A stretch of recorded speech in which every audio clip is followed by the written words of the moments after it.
খাম্বা আছে, বিদ্যুৎ নাই,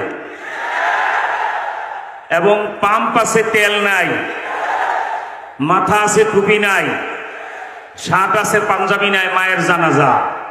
তারেক সাহেব, বাংলাদেশকে খেলা মনে করবেন না। শেখ হাসিনাও প্রতারণা করার জন্য অন্তত ঘুমটাটা মাথায় রাখতেন।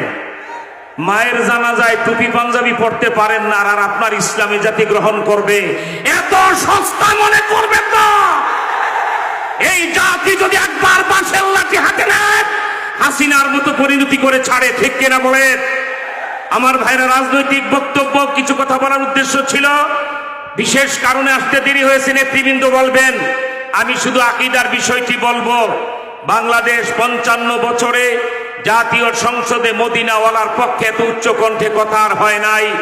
আল্লামা মামুনুল হক সাহেবের শিষ্য আমাদের এমপি হানজালা সাহেব করেছেন। ঠিক কিনা বলেন?